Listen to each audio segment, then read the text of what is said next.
wanted to say a couple of words for Joey Barton after he's been found guilty of the crime in this country of sending some tweets.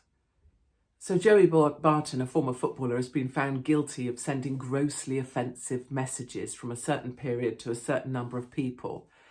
Those tweets had to go to police officers. Those police officers had to form a case from those social media tweets.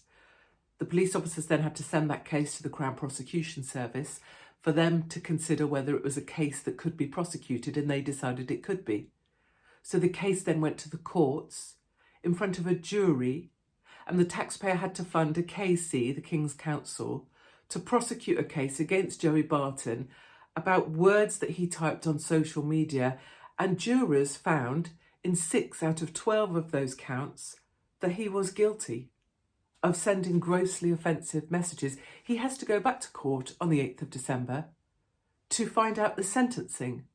What will be the penalty that he has to pay for the crime of writing tweets on Twitter?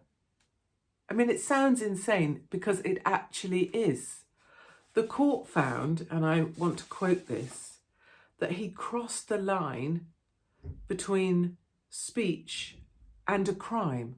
A line was crossed between free speech and a crime. But of course, you can't draw that line because this isn't metrics. This doesn't have any metrics to back it up. There is no system, no points-based analytics where you draw the line. There is no measurement of the line. The line is anywhere that someone feels. The line is nebulous. What is offensive versus grossly offensive, and who decides? When I say stuff that's offensive to some people, other people find it funny. Maybe you find it funny, maybe you find it hilarious. Someone over there finds it offensive. Someone over there finds it grossly offensive. How can he possibly have crossed a line when you can't draw the line? And if you tried to articulate the line, you couldn't. You'd be writing for days and days. It's always the way with things that are irrational. You cannot rationalise the irrational. Same with COVID rules that made no sense. You cannot rationalise them, and you end up writing pages and pages to try and explain them because you can't explain them because they didn't make sense in the first place.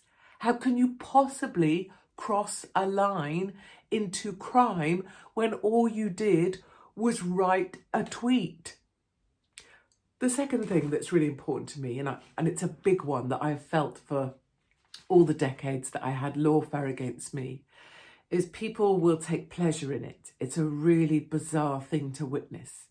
So at the time that lawfare against me, that I fought because I was determined this couldn't become precedent in the UK, that someone could say they were seriously harmed by tweets without having to prove serious harm. But that is now law in the UK. You can say you were seriously harmed and you can sue for it. You can cost someone £30,000 at the drop of a solicitor's letter because of case law set for me, by me, that someone can be harmed, they don't have to prove it. That's not the point. People laughed as I lost my house fighting that case because I believe that should not be precedent in this country, but they laughed because they hated me. So because I was the biggest bitch in Britain, because people believed I was a monster, because people hated me or they thought they hated my views or the way I've been portrayed or things I'd actually said, they would laugh. So, it couldn't have happened to a nicer person. I remember very noble individuals sitting in the House of Lords enjoying my fall because they enjoyed the fact that it happened to me because they hated me or they hated my opinions. And that's happening to Joey now. He's a nasty guy, can't stand the prick. He's a wife beater. And it's so bizarre that people, if they feel like they dislike someone who they don't actually know, are then prepared to go, it's great that he's been found guilty of words on a social media platform. Now he's going to be sentenced potentially to prison time. That's great because I think he's a bit of a prick. Imagine, if you will, a mirror being held up against you and the people who think you're a bit of a prick deciding your sentencing or enjoying your sentences. Would you enjoy that? Or are you assuming that everybody in the world thinks that you're terrific? Because I can assure you that won't be the case. That's a really weird thing for Joey to have to see. And you can Billy Big Bollocks it out, right? You can say, it doesn't affect me. I know who I am. They're just wankers. It doesn't affect me. But it does. It does. The noise of people enjoying your pain or suffering or humiliation or any of the things it was for me, which was all of those things: humiliation, pain, suffering, endless taunting. It does affect you. It has to. If you're human, it really does. I wonder specifically about Jeremy Vine, a guy that goes around on a bike with cameras attached to his helmet so he can humiliate other motorists who are usually just trying to crack on with their day. A guy that got my friend Alex Belfield put into prison for a term of 5 years for words, emails, messages, whatever. A guy that wears stilettos and think that's funny, and has done many curious things and seems to take pleasure in persecuting other people. I don't understand that way of thinking. I don't think it's nice, and I don't think it should be rewarded by now sentencing Joey Barton. But I guess most importantly, and the real reason I wanted to talk about this, apart from the perversity that here in the UK, speech can be deemed criminal if enough jurors sitting on a jury decide that it's grossly offensive. I mean, one of the tweets that he's being criminalised for was him saying that a black a lady who does commentaries, she's a black lady, she commentates on the football. He said she was only there to tick boxes. A jury said that that was grossly offensive and is criminal, that she's there to tick boxes. That's seen as criminal speech in the UK. What was that jury thinking? I mean, did they come in, did they decide they should make that one, that should be guilty because then we look like better people? Is that it? Do you look like a better person if you say that, oh yes, that's definitely grossly offensive? Because I feel like that's what went on here. But most importantly to Joey, aside from people indulging in your suffering, which is a perverse human trait, and the only thing I can take away from that is that idea that I would really not want to live my life like that.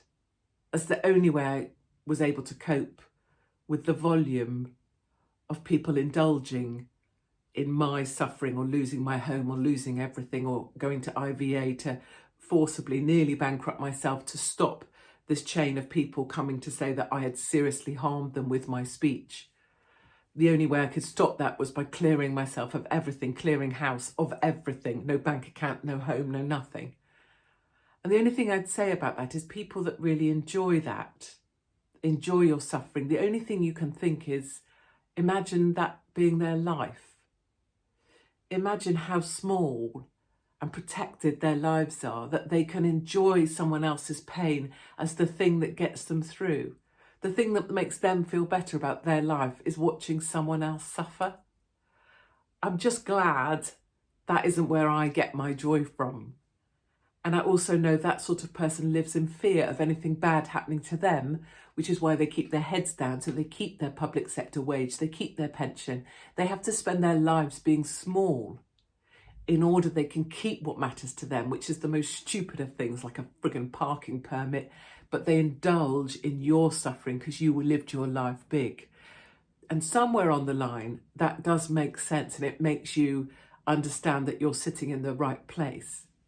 The other thing, and this is the most important thing, and it applies to lots of people out there, which is when something like this happens that's horrible in your life, or you have something coming up that's terrible, my super advice, and it's worked every time for me, is to walk towards it.